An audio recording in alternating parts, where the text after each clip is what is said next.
Shalom Uvracha, bienvenue à tous, Parashat Mishpatim. Il existe dans la Torah trois formes d'injonctions divines. Les chukim, les décrets, ce sont des lois que Dieu nous donne à exécuter, mais qui dépassent notre logique et ne sont pas forcément rationnelles, et que nous devons pratiquer en suivant Dieu au doigt et à l'œil. Et c'est le but de cette injonction, c'est de ne pas comprendre justement avant le Messie. Bien sûr, lorsque Mashiach viendra, nous accéderons à cette connaissance. Ensuite viennent les edut, les témoignages, tels que le Shabbat. Ce sont des lois, des injonctions qui ont un aspect rationnel, qui ont en elles une logique, mais qu'il a fallu que Dieu nous les enseigne, que Dieu nous les donne, afin que nous puissions les mettre en pratique. Et que si Dieu ne nous les avait pas donnés, nous ne les aurions pas fait de nous-mêmes. Comme nous avons dit, le Shabbat, par exemple, est une mitzvah qui a une rationalité, une logique, une raison, soit spirituelle, soit mystique, soit psychologique, soit talmudique. Il y a toutes sortes d'interprétations. Mais si Dieu lui-même ne nous avait pas donné cet ordre et cette injonction, nous ne l'aurons pas exécuté. Et enfin viennent les mishpatim, les lois, les commandements qui eux sont totalement rationnels et que même si Dieu ne nous les avait pas ordonnés, nous les aurions fait de nous-mêmes avec le temps grâce à l'évolution humaine. Par exemple, ne pas tuer, ne pas voler, qui aujourd'hui est une moralité acquise, malheureusement pas encore à 100%, mais en tout cas acquise dans les grandes civilisations.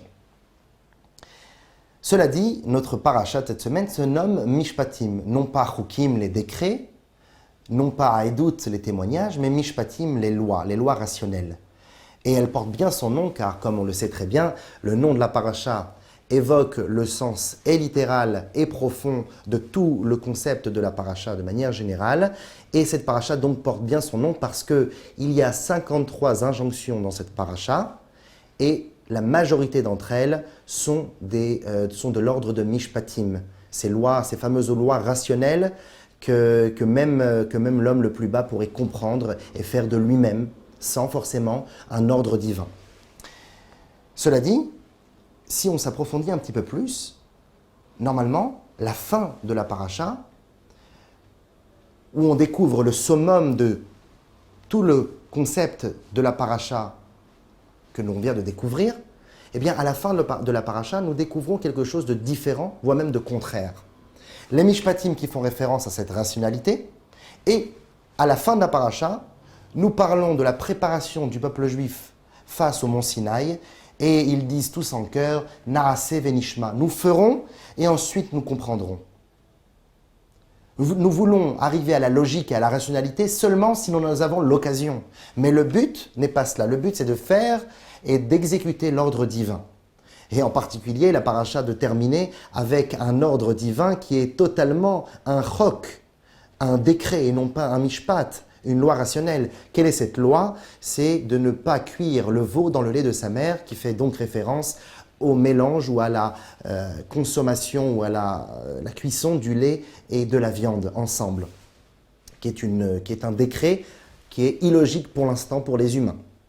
Donc on commence avec des mishpatim et on conclut la paracha par une idée de chok, justement par une idée de décret qui, ces décrets, brisent toute la rationalité des mishpatim. Afin de comprendre cela, nous allons ramener un commentaire du Shla HaKadosh. Le pseudonyme du Shla, c'est donc les initiales de Shenel Luchot Abrit, les deux tables d'alliance, ce fameux Rav Yeshaya Alevi Horowitz qui commenta la Torah de manière extraordinaire et très profonde.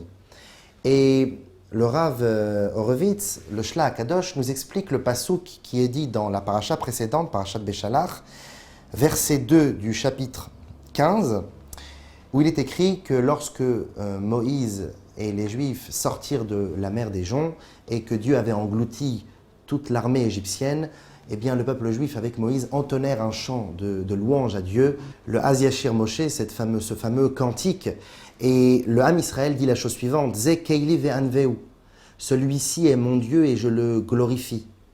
Eloke avi va'aromemenu, et c'est le Dieu de mon père et je l'élève, et il est élevé.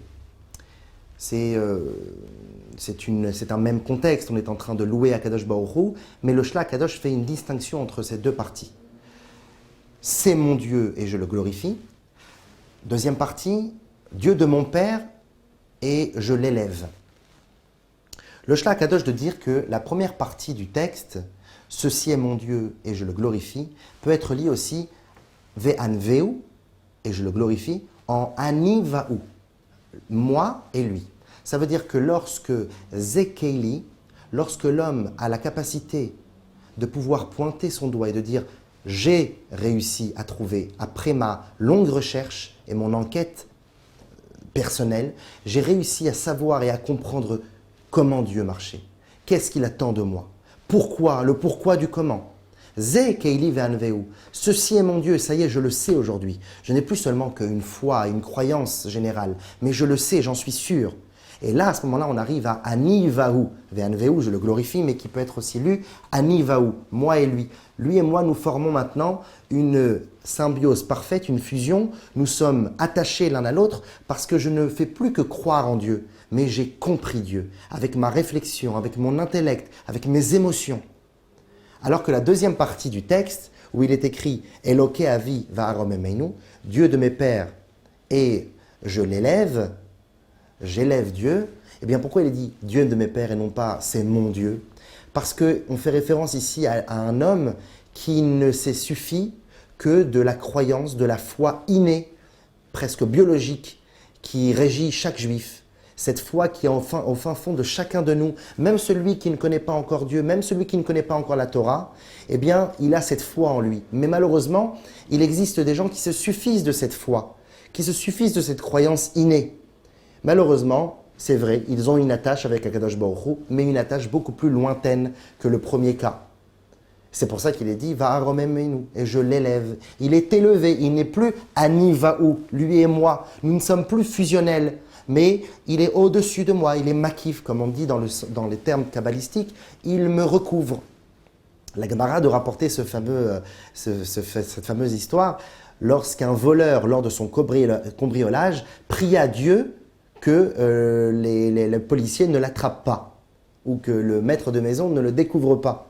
Alors, soit tu voles parce que donc tu ne crois pas en Dieu, alors ne prie pas Dieu, puisque tu ne crois pas en Dieu, ou soit tu crois en Dieu, et donc si tu crois en Dieu, ne vole pas. Il y a quelque chose de contradictoire là-dedans. En fait, il croit en Dieu parce qu'il ne se suffit que de la croyance innée qui se trouve chez chacun, qui n'est pas du tout liée à quelconque effort de la part de l'homme. Sans qu'il fasse un effort, sans qu'il fasse une étude ou une recherche, il a cela en lui. Il a beau courir, il a beau sauter, il a beau s'enterrer, Dieu est toujours là dans son cœur. Cette croyance est innée. Mais si on ne se suffit qu'à cela, alors malheureusement, on peut faire des transgressions, on peut faire des bêtises, on peut aller contre la volonté de Dieu, tout en étant profondément un croyant. C'est cela ce que dit le Shla Akadosh.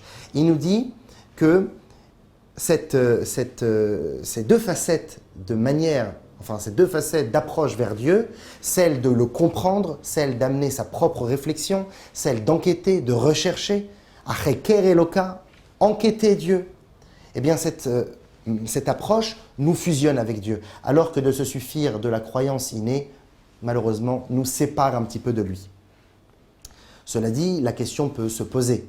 Au contraire, nous devrions d'abord parler de Eloke Avi, le Dieu de mes pères, en faisant référence à comme une sorte d'héritage, le Dieu de mes pères et je m'élève, et ensuite, après que j'ai donc appris que j'ai cette foi innée en moi, là maintenant, je peux faire un effort et apprendre Dieu de manière profonde, réfléchir sur la divinité, avoir des émotions, des sentiments et arriver au niveau de Zekeili ve'anveu, c'est lui mon Dieu et je le glorifie. Ani Va'u, lui et moi. On aurait dû inverser le texte et non pas mettre d'abord Ani Va'u et ensuite Va'arom emeinu. En réalité, on est obligé d'expliquer la chose suivante. Cette fameuse phrase ne fait pas du tout référence à cette foi innée dont nous avons parlé plus tôt. Cette foi innée, nous n'avons même pas besoin d'en parler, puisqu'elle est innée. Elle est presque même biologique chez l'être humain. Elle est en chacun de nous. Chaque juif est croyant. Ce verset ne parle pas de cela. Ce verset parle qu'après qu'on ait pris conscience qu'on a cette croyance innée en chacun de nous, il y a deux approches au sein même du service de Dieu. il y a la première approche de Ze Keili Ve'anveu. Ceci est mon Dieu, Anivaou, je sais qui il est, j'ai appris qui il est. Maintenant, nous fusionnons. C'est la première approche, on appelle ça l'intellect, la logique, l'étude, le savoir, la connaissance. Enquêter sur Dieu, ouvrir des livres, aller à des cours, comprendre la puissance de la science suprême et divine de la Torah.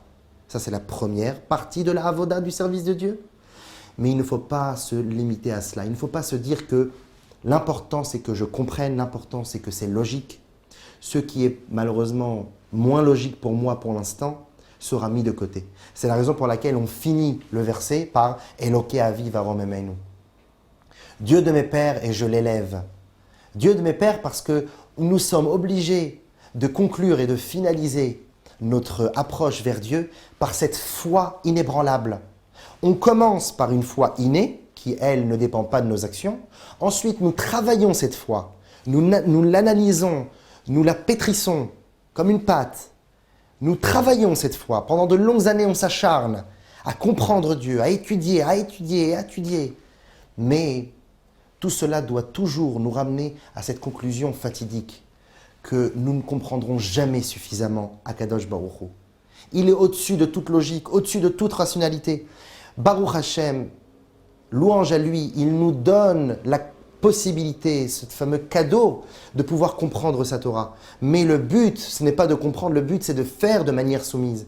C'est la raison pour laquelle cette parashat Mishpatim commence par les lois rationnelles de la Torah. Bien sûr, ces lois, Ve'ele à Mishpatim, et voici ces lois, sont la suite du don de la Torah. Et le don de la Torah, c'est Naaseh Venishma. Nous ferons et nous comprendrons. C'est cette fameuse foi innée, inébranlable, qui se trouve en chacun de nous. Mais cette foi ne doit pas rester seulement une croyance innée. Elle doit être travaillée. Donc vient le Ve'ele Mishpatim. Et toutes les 53 lois et injonctions que nous voyons dans notre paracha, ces lois rationnelles que nous allons comprendre, que nous allons emmagasiner, que nous allons assimiler, eh bien ces lois-là, cette rationalité, ce travail sera de longue haleine. Mais il ne doit pas s'arrêter là. On doit revenir en fin de compte à cette partie presque obligatoire, la foi, la croyance, qui est la suite du travail. Donc on a deux sortes de croyances et un travail au milieu. On a la croyance innée, le travail de la compréhension au milieu, et enfin de recroire, si on peut dire ainsi, de avoir de la foi de nouveau, mais à la suite d'une compréhension. Et il n'y a pas plus fort qu'un croyant qui sait. Un homme doit être un sachant. Il ne doit pas se suffire d'être un croyant, certes, mais il n'y a pas plus fort que le croyant qui sait. C'est-à-dire que même ces mishpatim, il les exerce de la manière d'un croyant. Il ne les fait pas parce qu'il a compris, il les fait parce que Dieu l'a demandé. Il le comprend, c'est bien, il aurait pu ne pas le comprendre. Ok, il le comprend pour l'instant, mais il ne le fait pas parce qu'il a compris, mais parce que Dieu le demande. Je ne tue pas parce que Dieu m'a demandé, parce que je l'ai compris, et que ce n'était pas moral. Je le fais parce qu'Akadosh Baruch Hu m'en donne l'ordre. Et c'est la raison pourquoi notre paracha finit et conclut toute son approche de Mishpatim. Elle le conclut par justement un chok, un décret, tel que ne pas mélanger le lait et la viande que nous avons vu tout à l'heure. Et le Naaseh Venishma, nous ferons et ensuite nous comprendrons.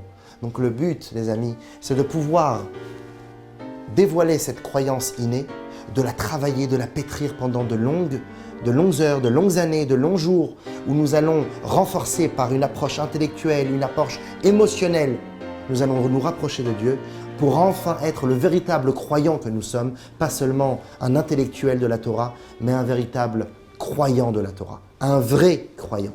Shabbat Shalom et la semaine prochaine.